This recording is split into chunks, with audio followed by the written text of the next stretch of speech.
What plot hole irritates you the most? Okay, this is partly my fault, because in the kind of movie I'm going to talk about you can't reasonably expect the plot to make sense, but it's still so stupid I feel like I need to write this. And hashtag X200B. In the movie Megapiranha there is this bunch of piranhas killing things and whatnot. At a certain point of the movie, the protagonist happened to wound one of them, which is immediately eaten by the other piranhas. At the end of the movie they don't know how to stop them anymore, since they even ate a submarine and survived a nuclear torp without any damage. But then, the protagonist remembers that unlucky piranha, so he and a few other guys go swimming between them to attack with spear guns, obviously more powerful than nuclear torpedoes, until they manage to wound one of them. They then proceed to happily go back home, explaining that the problem is solved since the piranhas will just kill each other until there isn't any left. Like what? In that Arnold Schwarzenegger clone movie The Sixth Day, the movie starts with original Arnold showing great competency controlling this sort of futuristic helicopter. Shortly after this scene we unknowingly start following clone Arnold. Then, later on, original Arnold is trying to use that helicopter thing and suddenly sucks at it, and clone Arnold is like, so I guess the clones are better at some things after all or something like that, and controls the helicopter perfectly. As audience members it feels as if we've been following clone Arnold since the beginning of the movie, so in our minds he was the Arnold we saw controlling the helicopter earlier in the movie with ease. So this whole interaction makes sense, but that's not the case. Original Arnold should be just as good, if not better, at controlling the helicopter. This movie is bullshit. Ocean's 11 has a plot hole big enough to drive a Brinks truck through, but nobody sees it. Okay, hear me out. Timeline. Fake emeralds enter the vault, handheld. Spare room, 0. Yen enters the vault in the money cart. Spare room, 0. Brought with him, nothing. Danny and Linus enter the vault entry through the elevator via descenders. Spare room, 0. Brought with them, knockout gas, empty bags for money. Fake SWAT team enters the vault through the elevator. Brought with them, nothing. Fake money bags leave the vault through the elevator, carried to the robotic van. Size, 6 large duffel bags full of hooker flyers.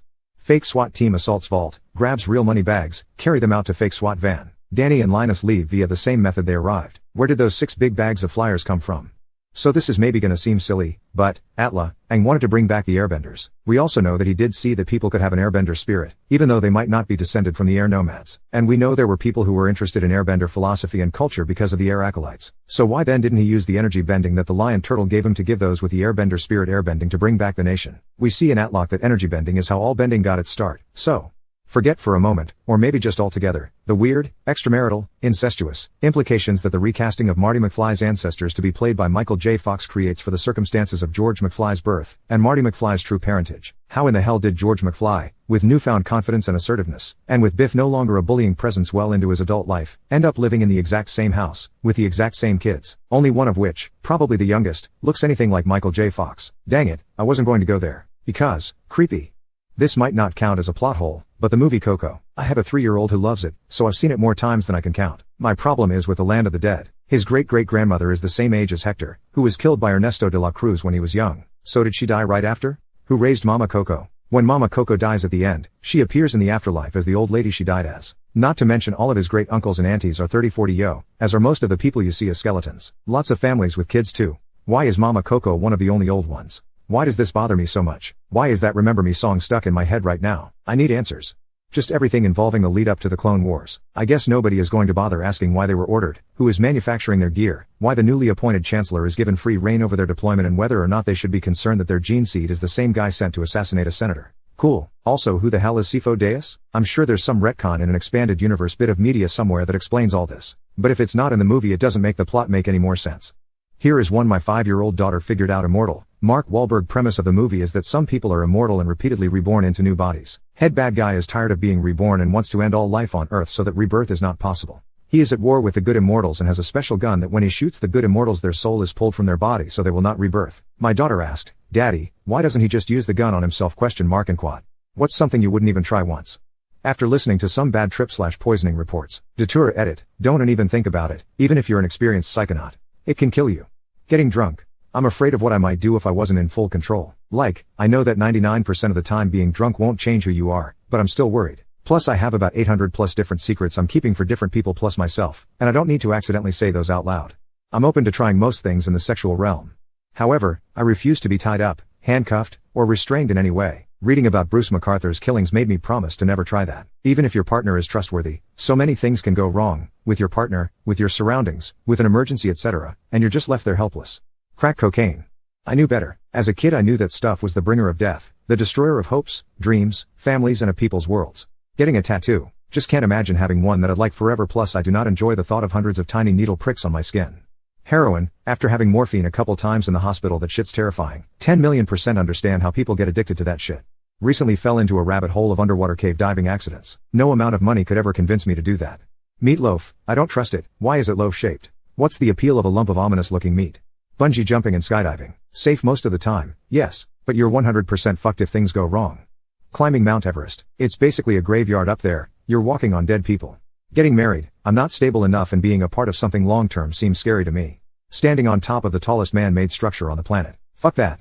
That disgusting bird dish where people have to go under a sheet to eat it. Fugu blowfish is a delicacy in Japan, but no way in hell am I trying it.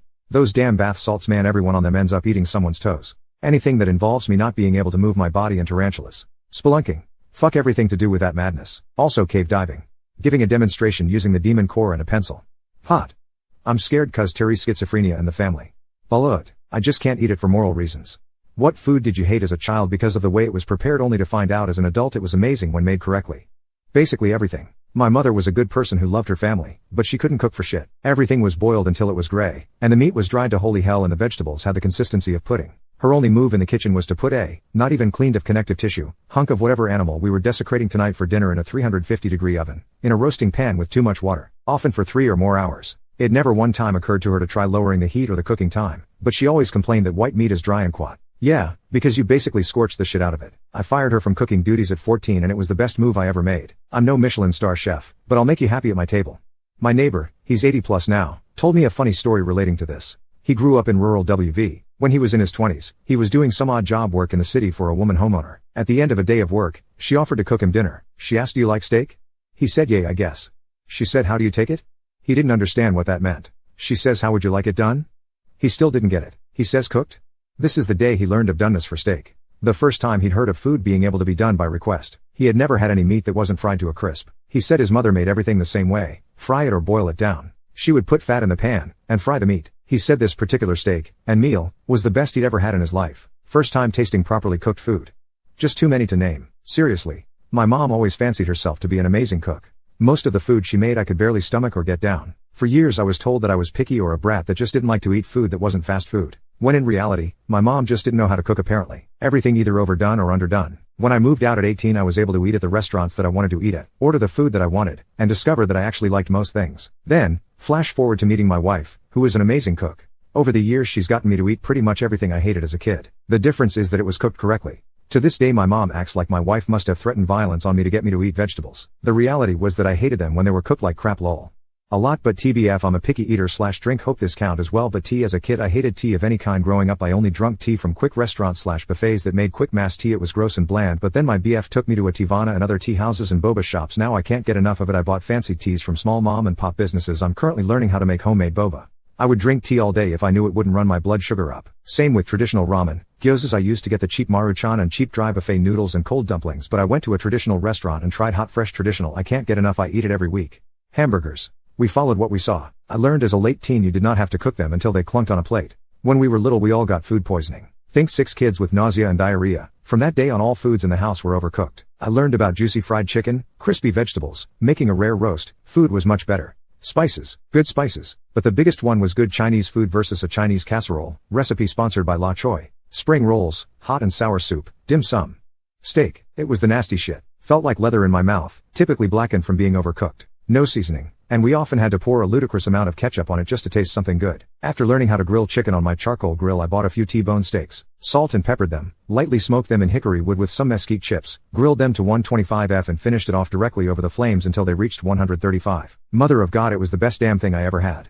Most foods, save for takeout or spicy sausage and cuts of meat my father made. Turns out, my mother can't season food to save her life. When she seasoned it decently, she would call it fireman food, because it'd make our mouths burn. Yet she still loves proper made restaurant food and their seasoning. I have to go through life seasoning everything twice as much as I think is normal, because my childhood miscalibrated me. I'm making sure I'm seasoning everything well for my sons so they won't suffer the same fate.